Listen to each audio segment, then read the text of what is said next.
The long-term thing, James, if I can be a little pompous for a second. Of course, you're in good company. Is that I guess Britain has had a difficult, ambivalent relationship with Europe for 50 years. We need to now work out what kind of country we want to be. We need to work out what kind of foreign policy we want, what kind of trade policy we want.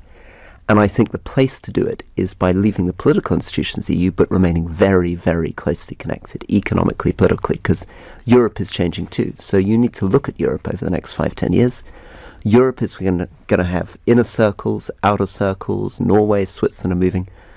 It's actually pretty impolite in a way for Britain to sit in the middle of the European Union while it goes through this national midlife crisis. I think it would be better for us to position ourselves close to Europe but outside while we work out what we want. Why? Because inside the European Union, our position will always be, unfortunately, because of the referendum, fragile. So this is your...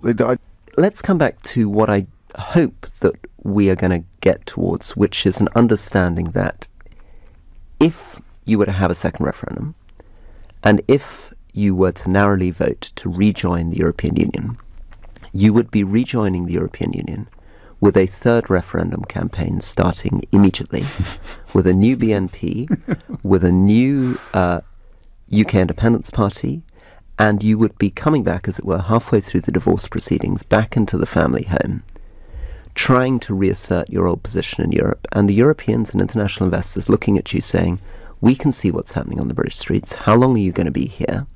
And when you began to try to assert British positions in the way that we have for the last 40 years, quite understandably, the French or the Germans would probably be tempted to turn around and say, wait a second, this is really you've interesting. half wrecked our So club. you think we'd be weakened by remaining as a kind of, because all eyes would be focused on the rail track, on what might be further down the rail track. In other words, you describe a country that has become utterly untrustworthy. I think I'm saying that a lot changed with that referendum, and you can't pretend that rejoining or remaining in the European Union now would be the same as if the referendum hadn't happened. It completely erodes our soft power in Europe, it erodes our influence in Europe, and it would make it very, very difficult indeed for Britain to continue to be in Europe the way that it had been before the referendum, even if you were able to pull off that vote. I understand that. I don't, knowing what I know of your previous career, both in politics and not in politics, I've never noticed you before as being a man who would duck a challenge because it was very, very difficult. I'm not... Quite the opposite, Rory Stewart. No. I think that what I would try to explain to European colleagues and to people in Britain is that given all the pain that has come out of this referendum, the best thing for us to do, and this is partly out of respect for Europe, is to withdraw from the political institutions of the European Union and then work out ourselves as a country what kind of relationship we want going forward. And that is a decision that we have to make outside the European Union, because the European Union isn't going to negotiate with a member state, obviously, and they've made that clear from the beginning. Okay, the clip that you just heard was from LBC Radio, James O'Brien talking to Rory Stewart, who's I do think is a minister of parliament. And he was talking about Brexit and what it meant, and basically talking just plain talk, no emotion about it, no things about immigrants and stuff like that, but it's just plain talk about what they were facing and what the EU and its charter says and the tough decisions that they have to make. And a lot of things that, I said 2 years ago, he just confirmed. He said that the EU, Europe and the EU is changing, and there's going to be some kind of rift or separation or something like that. And he said the same thing that I said, that the higher ups felt it was better for the UK to be outside the European Union while it goes through this transition that they do believe it's going to go through. He didn't really go into detail, but in my opinion, this is just my opinion and mine alone, I feel that the European Union will probably break up at some point into 2 or more factions. And that is the reason that the UK is deciding to leave, or leave first. In other words, they've already pulled the panic button. there's several things. What France is going through right now, the financial crises that are happening, the immigration crises, the fact that NATO will probably at some point be pulled, and the thing that has kept the European Union stable, which in part due to NATO, won't be there anymore. And that in my opinion, the higher ups decided that it's better to be safe than sorry. And it's not good, in their opinion, to be tied to a body that may sink. In other words, self-preservation for the British citizens first, and they're worried about everything second. So what they're trying to do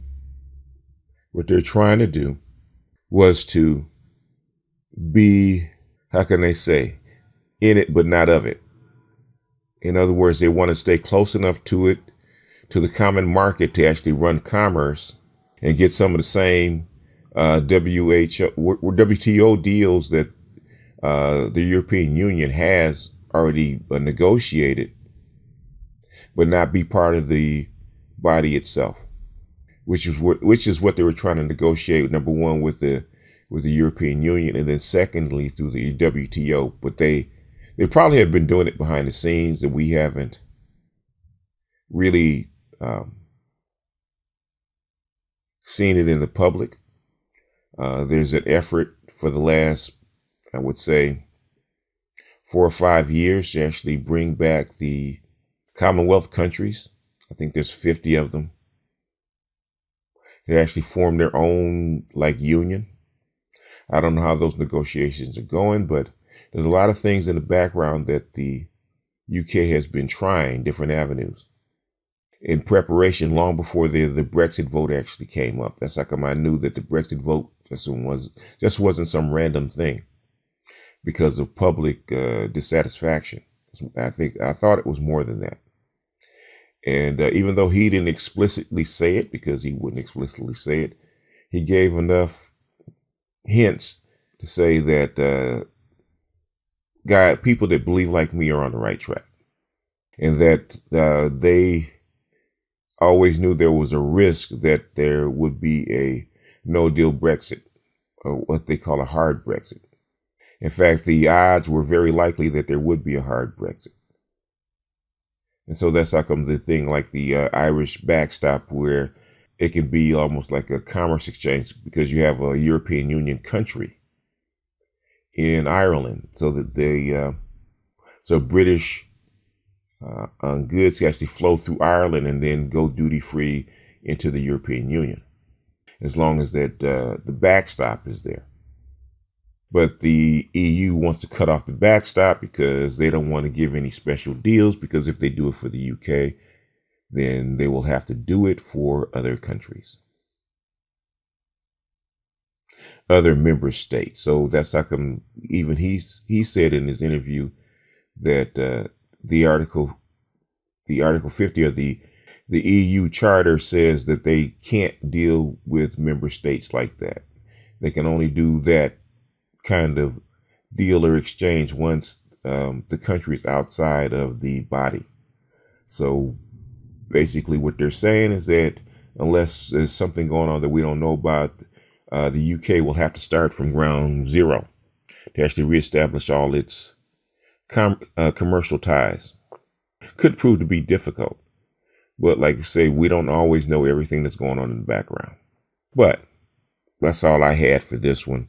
Not too long, just a little confirmation about Brexit. It looks like it will be a hard Brexit and not a soft one. And I think the only thing that they do have to hold on to is the Irish, the Northern Ireland backstop, where because of the open border, and both the Northern Ireland and the Irish really don't want to go back to a hard border. The EU is going to give them 90 days to kind of fix that. And then there probably will have to be a hard customs border. But other than that, it looks like it's going to be a very interesting time for the UK and for the world. But I'm going to jump off here. This is BGS out, and I'll see you guys on the next one.